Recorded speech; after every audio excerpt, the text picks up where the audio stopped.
Welcome back, everyone. We're diving deep into the world of indie films Fun, today. exciting. And get this, our source material is this really cool article called Why Indie Film Productions Fail.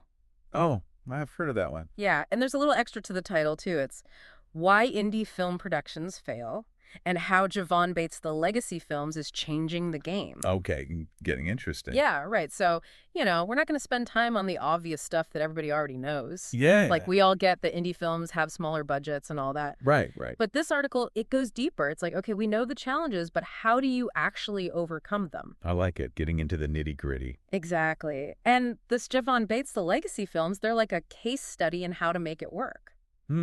That's a good point. Yeah. I think this article had a really great way of framing all of this. Oh, yeah. How so? Well, it could call indie filmmaking like what was it? A thrilling high wire act, I think. Whoa, that's a pretty intense image. Right. It really captures the risk involved, like Yeah. you're balancing on this thin line Yeah. between creating something amazing and, well, totally wiping out. But why is it such a high wire act specifically? I mean, we know indie films have limited budgets, but what makes it so uniquely risky? I think it's that constant pressure to do a lot with a little. Yeah. The article had this great analogy about, like, trying to film Avatar on a shoestring budget. Uh-huh. Okay, I can see that. Right.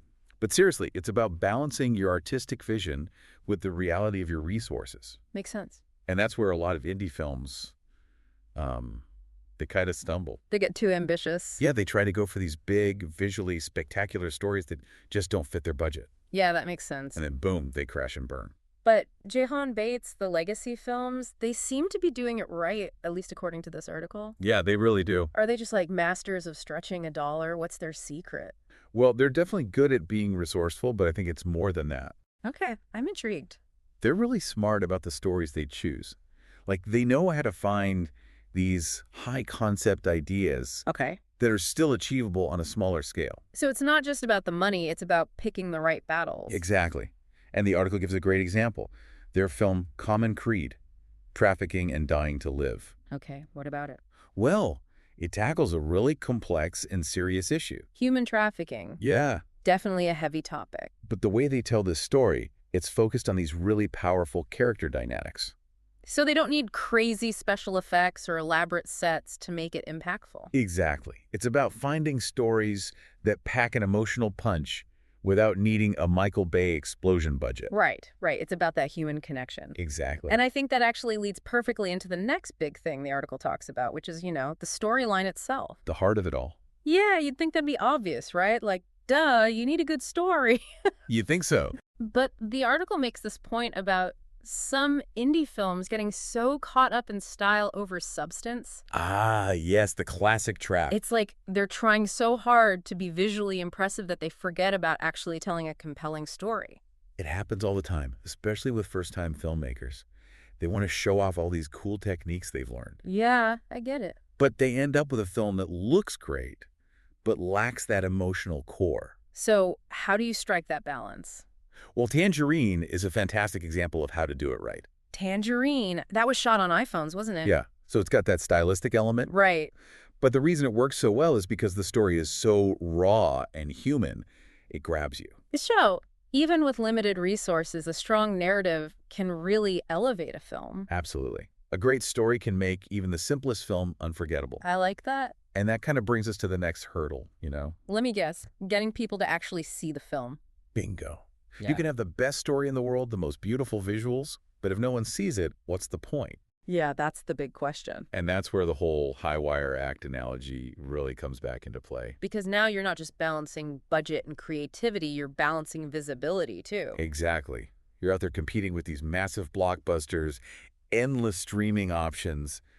It's tough to stand out. It's like trying to shout over a roaring crowd. Yeah. And the article is right on the money when it says that just posting on social media isn't enough. Yeah, I mean, everyone's doing that. Exactly. You need a real strategy, a way to cut through the noise. It's like, what kind of strategy? Think about Paranormal Activity, for example.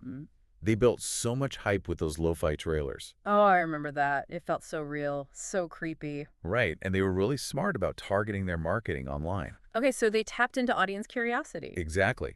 And it worked. It became this huge phenomenon, despite having no big stars or anything, It's about building anticipation. and finding ways to make people feel like they're part of something. I like it creating that buzz. But marketing takes money too, doesn't it? How do indie filmmakers pull that off when they're already strapped for cash? Well, this is where Javon Bates, the legacy films, really shines. They've become masters of creating these viral events. Oh, interesting. And they're really good at partnering with influencers to generate buzz. So they're leveraging those existing networks. Exactly. They're also not afraid to think outside the box when it comes to platforms. They've really tapped into online It's a communities. smart move. It's all about being resourceful. Exactly. Using your limited resources in the most impactful way possible. And this actually ties into another big point the article raises, the whole DIY syndrome. Ah, yes, the temptation to do it all yourself when you're starting out. I've seen so many filmmakers fall into that trap. It's like they think they have to be a one-man band to prove themselves. Right. And it can be exhausting, leading to burnout and ultimately hurting the project. Yeah, you can spread yourself too thin. Exactly. But Javon Bates, the legacy films, how do they avoid that? Do they have a secret army of clones? I wish. No, their secret is understanding the power of collaboration. Ah, teamwork makes the dream work. Exactly. They've built a network of skilled professionals, bringing in experts for each part of the process. So instead of trying to be a one-man band, they're conducting an orchestra. That's a great way to put it, and it makes such a difference in the final product. But bringing in all those experts, that sounds expensive. And this is where their budgeting skills come in again. Right. Gotta prioritize. Exactly. They know which roles are absolutely crucial and where they can be more strategic with their resources. I see. Think about Robert Rodriguez, for example. El Mariachi, Desperado, that guy. Yeah, he's known for his DIY approach, but he's also a master collaborator. So it's not about shunning help altogether. Right. It's about knowing when to bring in the right people to elevate your vision. Okay, so we've talked budgets, stories, marketing, teamwork. What else is there? Well, there's one final piece of the puzzle that the article highlights, and it's a big one. Okay, I'm all ears. What's the final boss of indie filmmaking? Distribution. Getting your film out there for the world to see. Right, because what's the point of making a movie if no one can watch it? Exactly. And it's amazing how many filmmakers stumble at this stage. Really? Oh, yeah. They pour their heart and soul into making this incredible film, but they haven't figured out how people will actually see it. So it's like writing a brilliant book and then just leaving it in a drawer. Exactly. It's such a shame. So how do you avoid that? Well, Javon Bates, the legacy films, they've got this part figured out too. They're not just making movies, they're strategically positioning them for success. Tell me more. They're securing distribution deals, leveraging connections with industry insiders and different platforms. So they're thinking about the whole picture from start to finish. Exactly. They're not just filmmakers, they're savvy entrepreneurs as well. That's a great point. They understand that getting the film made is only half the battle. The real challenge is getting it seen. We've covered a lot of ground here.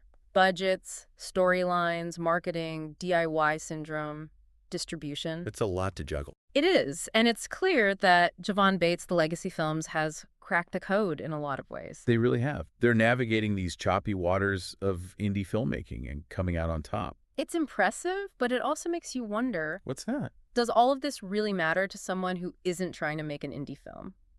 Like, is this just insider baseball, or is there something here for the average moviegoer? That's a really good question. I mean, it's easy to get caught up in the technical stuff. Yeah. But at the end of the day, why should anyone care about indie films if they're not trying to make one? I think it comes down to this. Indie films often tell the stories that Hollywood overlooks. Okay, I'm listening. You know, they give voice to these different perspectives, these unique experiences. So it's about diversity of content. Exactly. And it's not just about, like, checking boxes or anything. Right. It's about these authentic human stories that can really resonate with people. Can you give me an example, like a film that really exemplifies that? Moonlight is a perfect example, I think. It's this beautifully told story about identity. Oh, yeah, I've heard of that one. And it tackles some really complex issues around sexuality and race. Heavy stuff. Yeah, but it's done with such sensitivity and honesty. Yeah. It really struck a chord with audiences. And I think that's something that indie films do really well. Oh, absolutely. They challenge us to think differently, to see the world through a different lens. It's like they hold up a mirror to society. Yeah. but in a way that's not preachy or judgmental. Right. It's more about exploring those nuances. Exactly. And in a world that's so often filled with noise and distractions,